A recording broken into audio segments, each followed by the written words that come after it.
friends, today we are going to study speech. What is speech?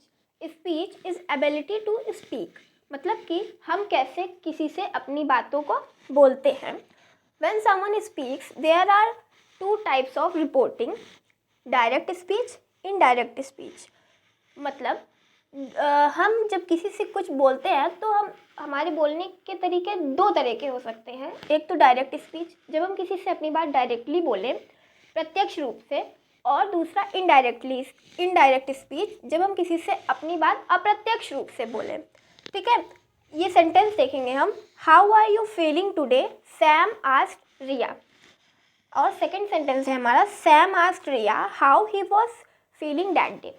इन दोनों sentence का मतलब तो एक ही है, लेकिन बोलने का तरीका अलग अलग है. जो हमारा फर्स्ट सेंटेंस है वो डायरेक्ट स्पीच में है, और जो सेकंड सेंटेंस है वो इनडायरेक्ट स्पीच में है.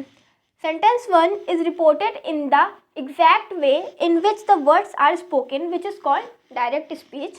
And sentence 2 is reported but not exactly as it is spoken, which is called indirect speech. इसका मतलब है कि जो सेंटेंस 1 है उसमें जो बात कही गई है उसे एग्जैक्ट वे में उसी तरह कहा गया है जैसे कि बोला गया था. ठीक है, और दूसरे सेंटेंस में वही बात बोली गई है लेकिन एग्जैक्टली सेम वे में नहीं बोली गई है. जिस तरह ये बात को बोली गई थी उसी तरह एग्जैक्ट वे में नहीं बोली गई है. अब हम इन दोनों स्पीच की कैरेक्टरिस्टिक्स देखेंगे. ठीक है, अब हम पढ़ेंगे कैरेक्टरिस्टिक्स ऑफ डायरेक्ट स्पीच. ठीक है, मतलब कि हम कैसे पहचानेंगे कि ये डायरेक्ट स्पीच है या इनडायरेक्ट स्पीच है. In direct speech exact words use by the speaker are given. मतलब जो डायरेक्ट स्पीच होती है उसमें एग्जैक्ट वही वर्ड दिए गए होते हैं जो कि स्पीकर ने कहे हैं.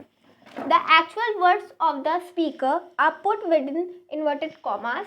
For example, Jenny said this is a lovely day. ठीक है, तो जो हमारा एग्जैक्ट वर्ड है जो स्पीकर ने कहा है this is a lovely day, वो किसके अंदर है, इन्वर्टेड कॉमास के अंदर लिखा हुआ है. और जो थर्ड कैरेक्टरिस्टिक है, a comma is use to separate the reporting verb said from the reported speech. ठीक है, जैसे एग्जाम्पल में ये जो हमारा सेंटेंस है इसका जो ये पोर्शन है जेनी सेड, ये है हमारी रिपोर्टिंग वर्ब, और this is a lovely day ये जो सेंटेंस है वो हमारा रिपोर्टेड स्पीच है. तो इन दोनों को सेपरेट करने के लिए डायरेक्ट स्पीच में हमेशा हम एक कॉमा यहाँ पर पुट कर. Characteristics of indirect speech. ठीक है, अब हमें कैसे पता चलेगा कोई सेंटेंस इनडायरेक्ट स्पीच में है. तो उसके लिए in indirect speech inverted commas are not used. मतलब इस जो इनडायरेक्ट स्पीच है उसमें इन्वर्टेड कॉमास रिमूव हो जाएंगे जो डायरेक्ट स्पीच में लगे हुए थे. No comma is used after reporting verb. Reporting verb के बाद कोई भी कॉमा यूज़ नहीं होगा, वो भी रिमूव हो जाएगा.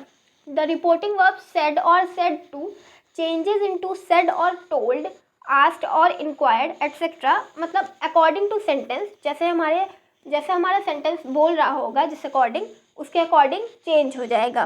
Fourth, the tense of the reported speech changes according to the tense of the reporting verb और the nature of the reported speech. ठीक है, इतना आपको समझ में आ गया होगा कैरेक्टरिस्टिक्स इसके.